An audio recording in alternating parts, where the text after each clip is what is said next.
তো দর্শক ঘুরে ফিরে বাংলাদেশ 64 জেলায় আজকে যে জায়গায় আসছি এটা কই যেন নিজেও ভুলে গেছি। এই যে আমার পাশে একটা সাইনবোর্ড আছে, আগে সাইনবোর্ড দেখতে হবে। তো এটা মনে হচ্ছে ধামরাহাটের ঘুকশির খাড়ি, আর এই খাড়িতে এটা অবস্থিত খোয়াজের ঘাট নামে। অনেকে হয়তো যারা এই যে ধামরাহাটের শেষ সীমান্তে যারা থাকেন তারা অবশ্যই জানবেন দি খোয়াজের ঘাট কোনটা। তো এখানে একটা ওই যে কি বলে মাজারও আছে। তো যাই হোক, এখানে একটা ব্রিজ আছে, এই ব্রিজটা খুব ভালো লাগছে। তো আসেন আমার সাথে সাথে ব্রিজের ভিউ উপভোগ করেন আর ঘুরে ফিরে দেখেন। তো এই যে প্রাকৃতিক মনোরম দৃশ্য, আপনারা আসেন আমার সাথে সাথে। এখানে একটা মাজার আছে, তো মাজারে যাওয়ার আগে এই যে একটা সুন্দর ব্রিজ আছে, লোকালয় আছে, অনেক সুন্দর। হয়েছে দেখেন, ওদিকে দেখেন অনেক সুন্দর জায়গা। আবার আমার এদিকে যদি আসেন তো আসেন ব্রিজের দিকে। আইকনিক সেলিব্রেশন, এই যে যেটা শাহরুখ খান মারে, আবার টাইটানিকের নায়কও মারে, তো ওনাদের ভীষণ ভক্ত আমি। তো আসেন আপনারা আমার সাথে সাথে চলে আসুন, আমি আপনাদেরকে ঘুরে ঘুরে দেখাই।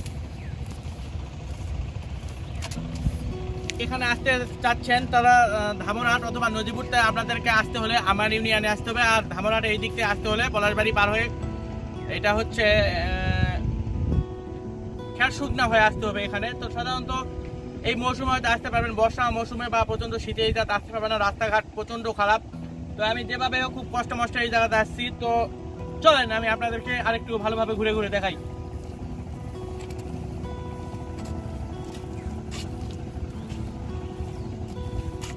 জায়গাটা কিন্তু অনেক সুন্দর, ব্রিজের দু সাইডটা অনেক সুন্দর। তো দেখা যায় খুব ভালো লাগতেছে। তো ব্রিজে আর বেশি কথা বলবো না, আপনাদেরকে একটু ঘুরে ঘুরে দেখাই, একটু ডানে দেখা।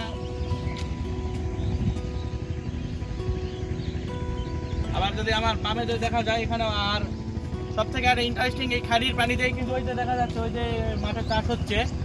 তো এটা খুব ইম্পর্টেন্ট জিনিস। তো এখানে আর বেশি সময় নিব না, আমি আপনাদেরকে মাজারের দিকে নিয়ে যাবো, সেই পর্যন্ত আপনারা পাশেই থাকেন। তো এই যে চলতে চলতে চলে আসলাম এক মাজারে, খোয়াজ খিজির এক মাজার, গ্রাম্য পরিবেশে। তো ভাবলাম যে আপনাদের কাছে শেয়ার করি। ওই যে ব্রিজের ভিউয়ের পর এই যে চলে আসলাম। তো চলেন আমার পিছে পিছে আসেন। তো সামনে একটা স্থাপনা দেখা যায়, আর বিশাল একটা এই যে বট গাছ আছে, দেখেন আমার ডানে বামে উপরে।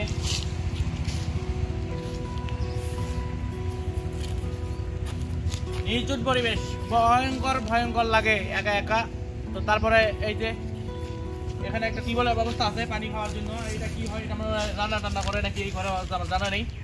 আর ওটা মনে হয় মসজিদ নাকি, একটু যাই দিই।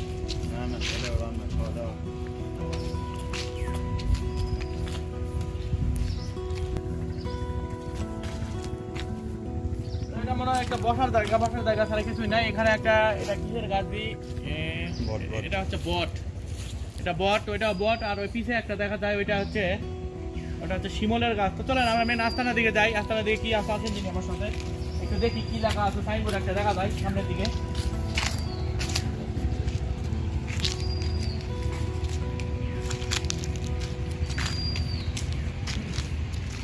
যারা দোলনা খেতে ইচ্ছুক এই যে এখানে আছে, এই যে দোলনা খাবেন, এই যে সুন্দর করে দোলনা খাওয়া যাবে। এই যে কি মোটা মোটা সেই বাপরে বাপ। যাই হোক আমরা ভিতরে যাই। ফরেস্টে চলে আসছি, মিনি ছোটখাটো।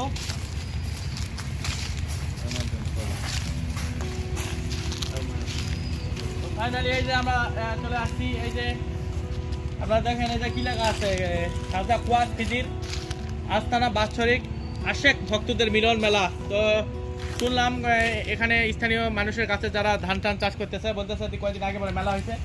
এটা হচ্ছে ফুলবন আলানগর, ধামরাহাট নওগাঁ অবস্থিত। আর এখানে কি আছে ভিতরে আমরা যদি আরেকটু ঘুরে ঘুরে দেখার চেষ্টা করি, এবং কেউ আছে কিনা একটু দেখি, দেখি কেউ আছে কিনা চেষ্টা করে দেখি।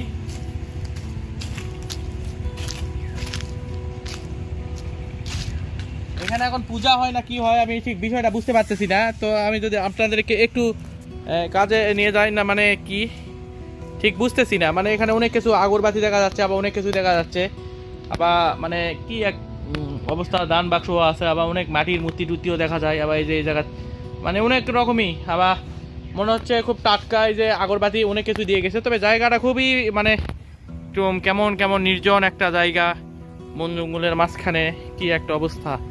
আর বিশাল বটের গাছ, পাকড়ের গাছ, মানে একদম মাঠের মাঝখানে, কি এক ভুতুরে অবস্থায়, মানে একদম ভুতুরে পরিবেশে। আমার মনে একটাই সন্দেহ বা একটা জাগতেছে, এখানে যেহেতু লেখা আছে খাজা খোয়াস খিজির, মানে এই যে আপনারা যেটা দেখতে পাচ্ছেন,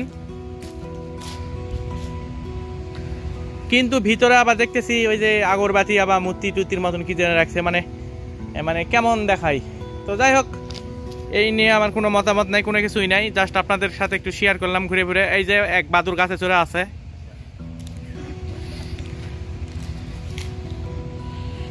তো দর্শক, আমি আপনাদেরকে যতটুকু দেখাতে পারছি ঘুরে ঘুরে দেখালাম।